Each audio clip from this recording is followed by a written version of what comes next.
Buenas tardes, licenciado. Yo soy Emilia Herrera de la carrera de fisioterapia y el día de hoy le voy a hablar sobre la biomecánica del miembro superior.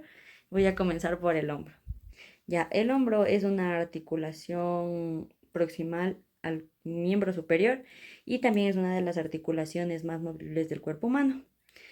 Posee tres grados de libertad, que es el eje transversal, donde se realiza la flexión, la extensión, y el eje anteroposterior, donde se realiza la aducción y la abducción, y el eje vertical, donde se realiza la flexión y extensión horizontal.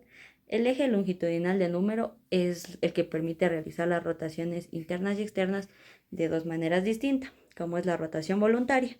En la rotación voluntaria se activan todos los músculos rotadores y la articulación que más destaca en la rotación voluntaria es la enartrosis, mientras que en la rotación anatómica los músculos se activan automáticamente y también está relacionado con la paradoja de Codman. Bueno, vamos a empezar con la flexión y la extensión. Como ya dije, la flexión y extensión se realiza en el plano sagital, en el eje transversal. La extensión tiene poca amplitud, que es de 45 a 50 grados, y la flexión tiene una gran amplitud, que es de 180 grados, que se puede definir también como una aducción. Yeah. La extensión se realiza de la posición anatómica, estirando el brazo para atrás de 45 a 50 grados, mientras que la flexión se realiza igual en posición anatómica, subiendo el brazo a 180 grados, es decir, hasta acá. Ahora voy a seguir con la aducción. La aducción se encuentra en el plano frontal, en el eje anteroposterior. Desde la posición anatómica son mecánicamente imposibles, ya que existe la presencia del tronco. Desde la posición anatómica se puede definir como una extensión y una flexión. En la extensión la aducción es muy leve, casi como se dijo es mecánicamente imposible, que se realiza de 10 a 12 grados. Y en la flexión igual es muy leve y la aducción es de 30 a 45 grados. La exflexión se realiza desde la posición anatómica, con el brazo, como se dijo que es mecánicamente imposible, el brazo pasaría por adelante, lo que realizaría una flexo-abducción de 45 a 50 grados, mientras que la extensión pasaría por atrás y es de 10 a 12 grados. Ahora va con la abducción. La abducción también se realiza en el plano frontal, en el eje anteroposterior, y alcanza los 180 grados, al igual que una flexión. En la abducción tenemos lo que son las acciones musculares y el juego articular, donde la abducción de 0 grados a 60 grados participa la articulación glenohumeral, de 60 grados a 120 grados participa la articulación escapulotorácica y de 120 grados a 180 grados participan las dos articulaciones del lado opuesto del tronco. Es decir, o sea, es de 0 a 100, a 60, que es más o menos aquí, de 60 a 120 y de 120 a 180. Ahora voy a hablar de la rotación del brazo sobre su eje longitudinal. En la rotación del brazo sobre su eje longitudinal también se ocupan los tres ejes de movimiento y los tres grados de libertad, y empieza con la rotación anatómica fisiológica, que empieza desde 0 grados la rotación interna y externa, y el codo en flexión de 90 grados para poder realizar la rotación externa, que sería de 90 a 80 grados.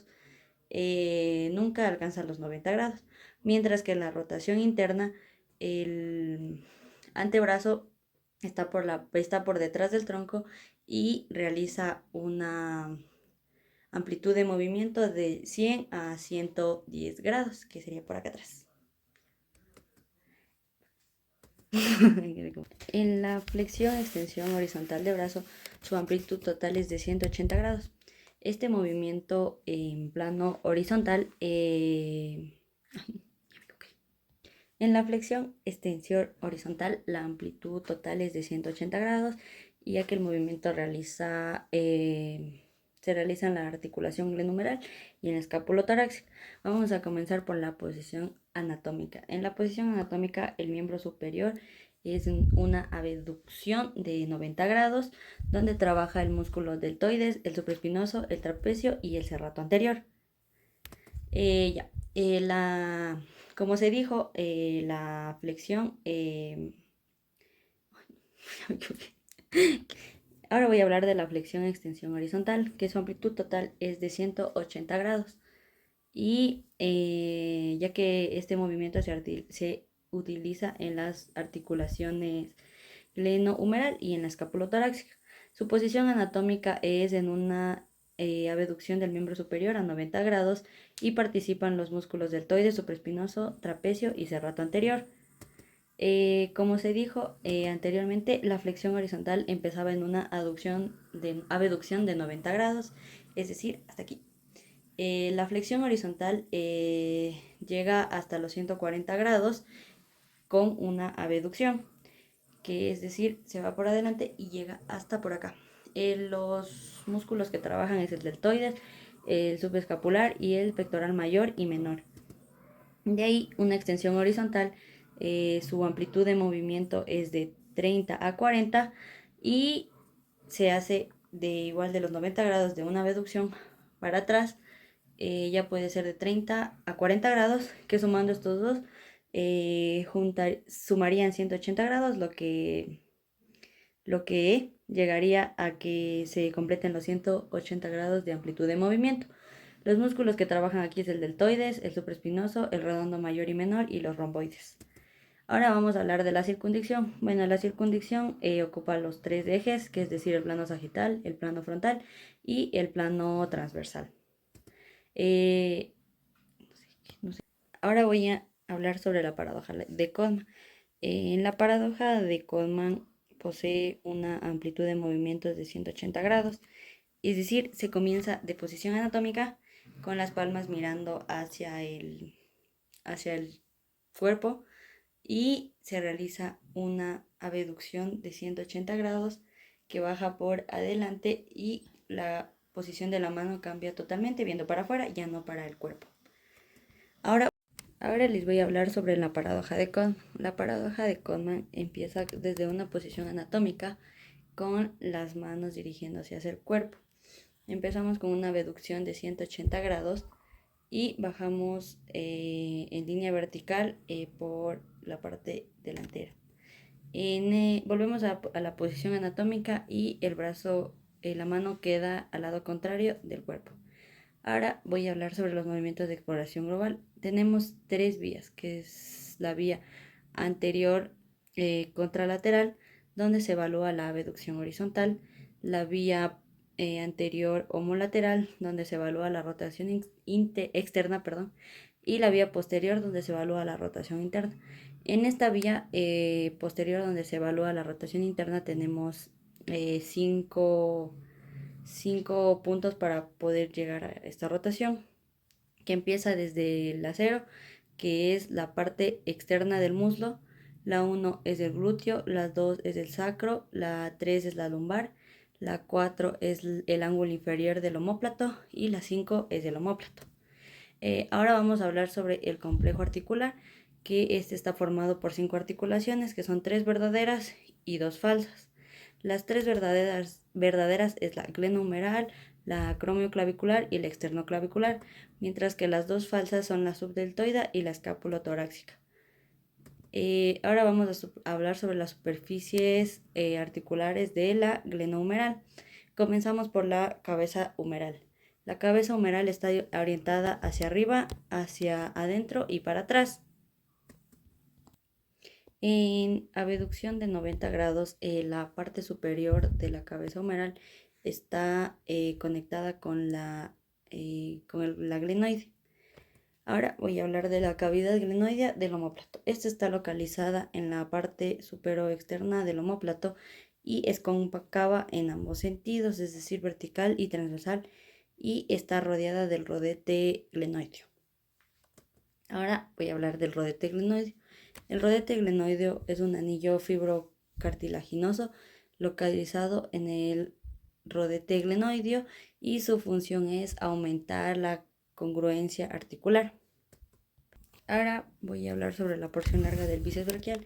Este desempeña un papel fundamental en la fisiología del húmero, ya que coapta la cabeza humeral con la glenoide. Existen dos coaptaciones, que es la coaptación transversal y la coaptación longitudinales. En la coaptación transversal, la cabeza del húmero se introduce en la cavidad glenoidea, mientras que en las coaptaciones longitudinales son las que sujetan al miembro superior. Los coaptadores transversales tienen dos vistas, que es la anterior y la posterior. En la vista posterior participa el músculo supraespinoso, infraespinoso y redondo manar, y en la vía anterior el subescapular y el tendón de la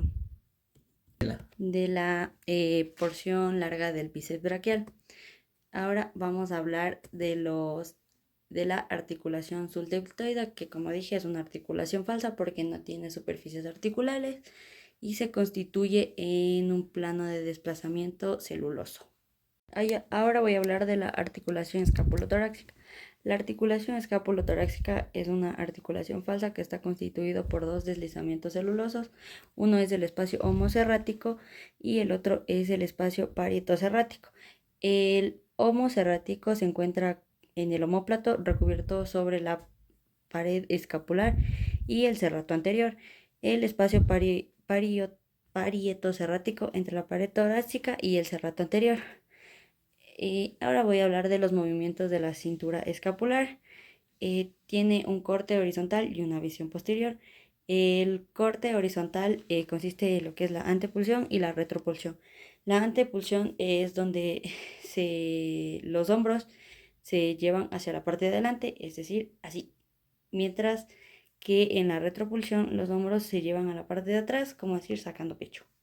En la visión posterior, en la anterior, podemos encontrar que el borde espinal se aleja de unos 10 a 12 centímetros de las paredes espinosas y el desplazamiento es vertical de igual de 10 a 12 centímetros. Ahora voy a, en los movimientos de abducción y flexión de hombro, los movimientos como más elementales de la articulación escapulotorácica se combinan y es el ascenso, campanilla y el pivote. En la fisiología de la abducción se puede distinguir 7 porciones fundamentales respecto a su eje, que es el as anterior, el as medio y el as posterior.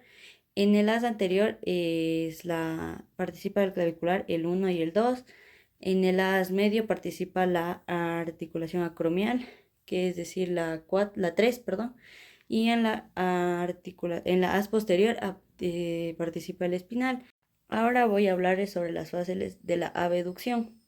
Tiene 3 fases. La primera es de 0 grados a 60 grados, la segunda fase es de 60 a 120 grados y la tercera fase es de 120 a 180 grados. Vamos a comenzar por la primera fase. La primera fase participa la articulación glenohumeral, donde actúan los músculos deltoides y supraespinoso. Estos dos músculos se forman pareja para la aducción de la glenohumeral. Y esta fase finaliza cuando el troquínter, es decir, el tubérculo mayor, impacta con la parte superior de la cavidad glenoidea y, como se dijo, es de 0 a 60 grados, es decir, más o menos a esta altura. Ahora, en la segunda fase participa la articulación escapulotorácica y los músculos trapecios y serrato anterior. Con la articulación glenohumeral bloqueada por la abducción, continúa el movimiento articular del omóplato y rotación longitudinal. Como la segunda fase era de 60 a 120 grados, es más o menos aquí. Y en la tercera fase, para alcanzar el vertical necesario que se necesita para completar los 180 grados, sí participa un solo brazo hasta la inclinación lateral y baja la acción de los músculos espinales del lado opuesto. Es decir, que ya llega aquí, pero baja un poco para completar el grado de movimiento. Ahora voy a hablarles de las fases de la flexión. Al igual que la abducción, tiene 3 fases, que es de 0 a 60 grados, de 60 a 120 grados la segunda fase y la tercera fase de 120 a 180 grados.